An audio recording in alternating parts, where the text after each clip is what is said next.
Here with more, Fox News contributor Lawrence Jones. Lawrence, I got a lot of reaction. That was a heartbreaking interview last night. I thought about it all night and all day today.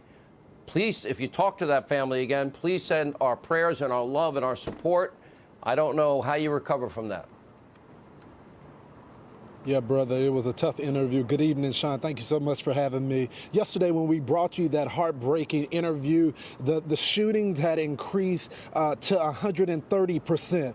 Based on the information that I'm getting from my sources in the police department, the shootings have now increased to 161%. And last night was a bloodbath. 18 people were shot. A 17-year-old is now dead.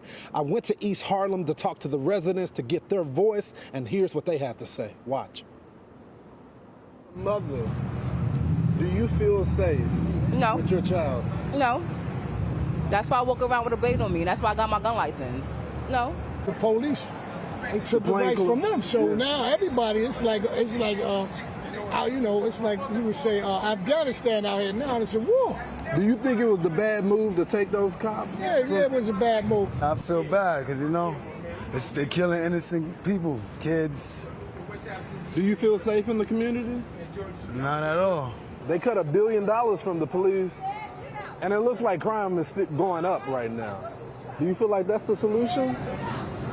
Well, I think what's happening right now is the people are policing themselves.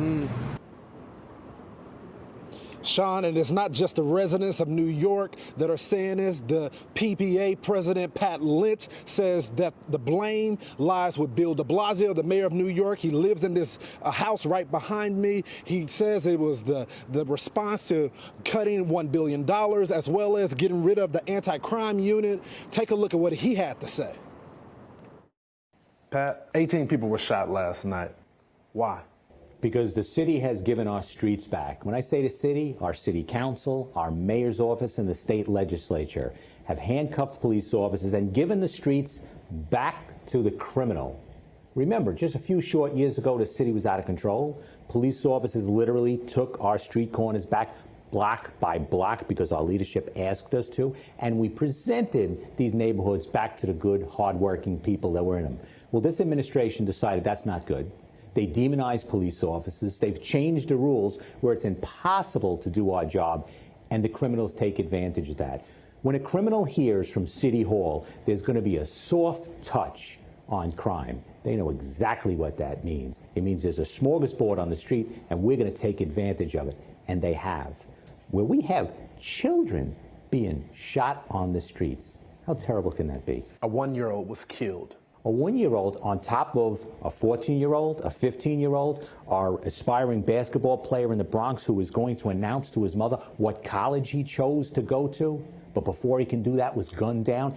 It's happening so often now, we're forgetting the tragedy that happened before that. We're waking up in the morning and say, how many last night?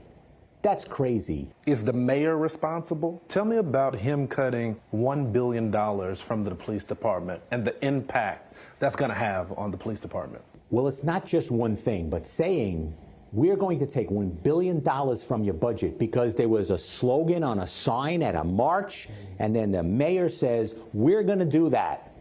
Defund the police. Defund the police. Now, I love it. As a person that have protested in my life, the protests for fairness for police officers, and I've even marched. I like it because you say defund the police, the definition can mean something to you and something different to me, so they start yelling it. Then you have the cowardice of our city council and the mayor's office trying to figure out what the protesters want. They're not going to stop at $1 billion.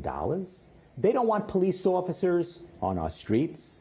They don't want us taking the guns out of perps' belts. They don't want us keeping our children safe in school. Well, what's next? What's the next slogan we're going to chase? Is there any hope of taking the city back? You know what? I'm a guy that always sees a path. And I'm a guy that always sees the light at the end of the tunnel. But I'll be honest with you, I'm having a hard time even seeing the tunnel now. Sean, he also said in an interview that he's all for getting rid of all the bad apples that are in the police department. He doesn't want them a part of the police department, but the way that the mayor is handling this is going to get people killed. Back to you, Sean. All right, Lawrence, thanks for that report.